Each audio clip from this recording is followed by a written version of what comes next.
Hello, I'm Afra Raymond. Thank you for tuning into this episode in which we will be examining public procurement progress. We're looking at the new Public Procurement and Disposal of Public Property Act and the progress towards the implementation of that. What is it and what does it mean?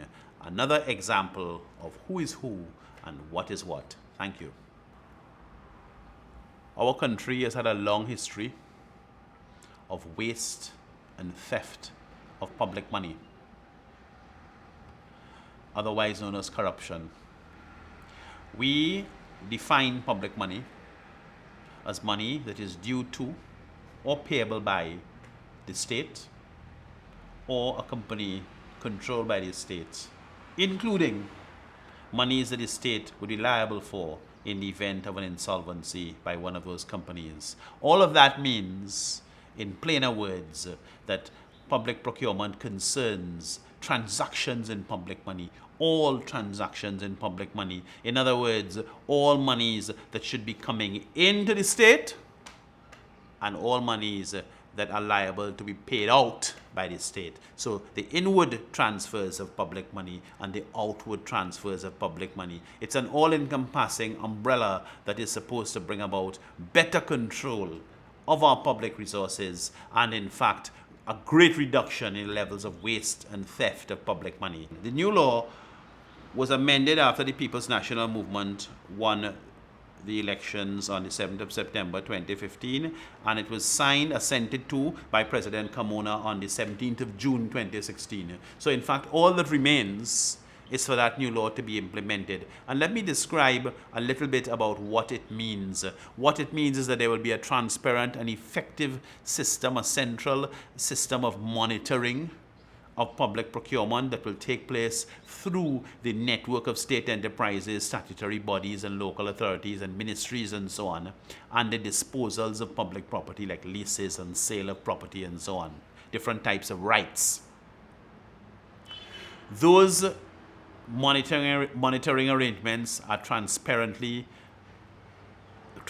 oversighted through the Office of Procurement Regulation. There is a cheap and an easy procedure for appeals and discovering what commercial opportunities are coming up. And there are important innovations in the new system, such as cross-disbarment, and not only just in the public sector, but I'm focusing on the public sector at the moment. One of the detrimental features in how our country works is that we have exhibited what we call silos. Let's talk about it in relation to procurement. At present, if you have a contractor who has done shoddy work and or offered bribes at a particular state agency, so just for example, that contractor may have done bad work or offered bribes in relation to work they did at T&Tech, and the situation is so bad because T&Tech has to rebuild things that they built, and they've had to fire a couple of people taking bribes and so on.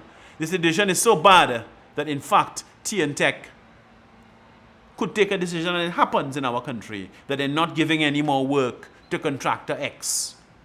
Did you know that in Trinidad and Tobago, how things are currently organized, a contractor could go through that experience at T&Tech, be struck off of T&Tech's list to receive work, and that same contractor could continue to receive work from WASA and the Diego Martin Regional Corporation and the Penal Tabakit Regional Corporation and so on and so on. Did you know that? That is what I mean when I talk about silos.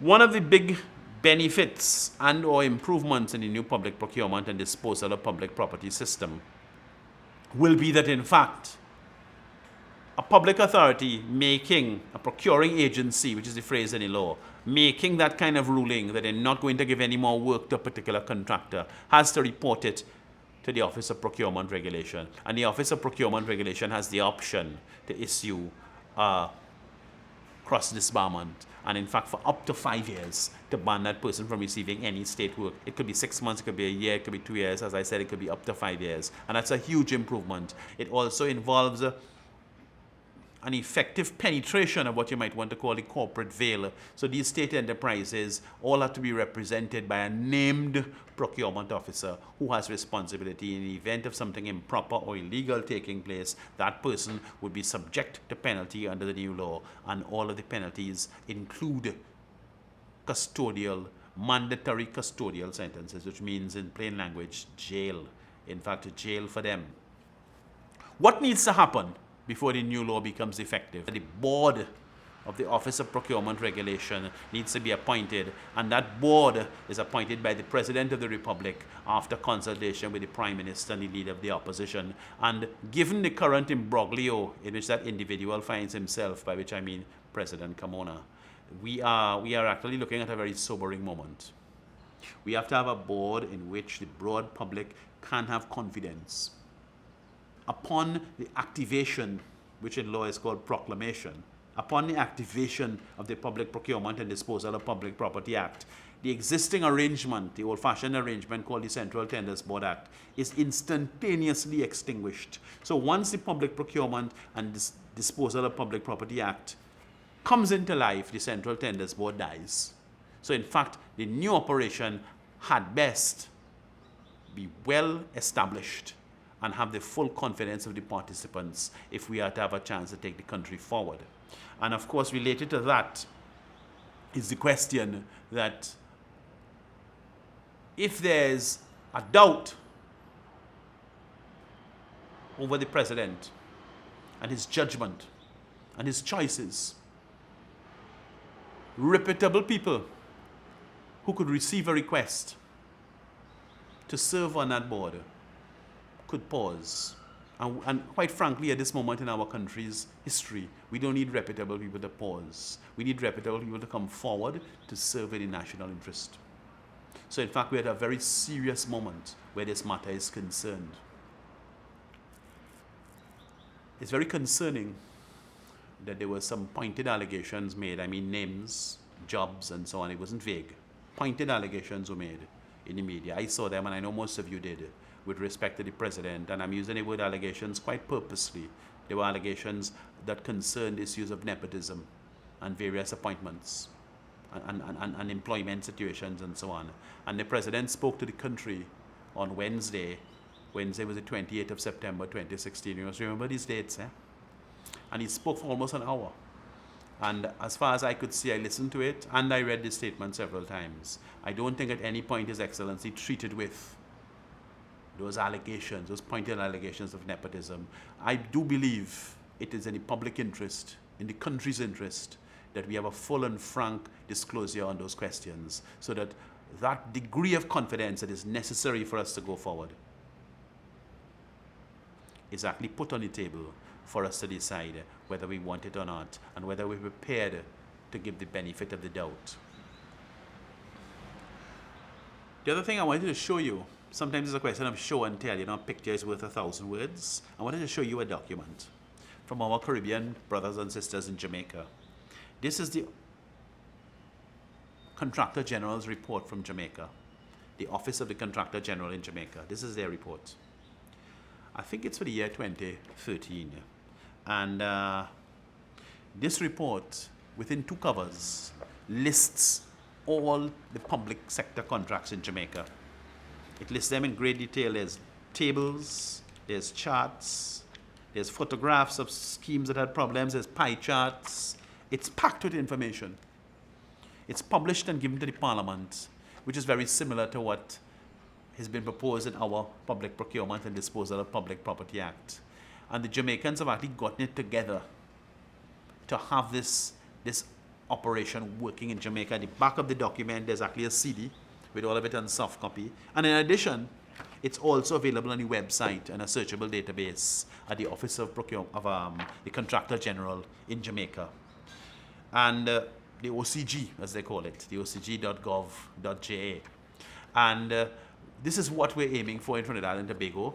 We congratulate our Jamaican brethren and sisters. They got there ahead of us. It isn't perfect, but it's far ahead, and it gave us a lot of inspiration to do this work.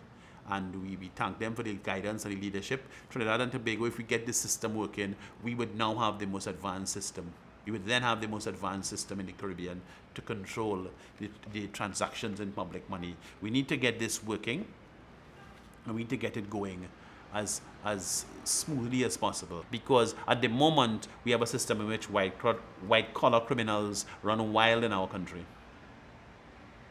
There's no control on them. Nobody can remember the last time an important or a big level white collar criminal was actually locked up in this country. The last time would have been in about 80, sometime in the 80s. I think there was the chief magistrate was Patrick Jagasa.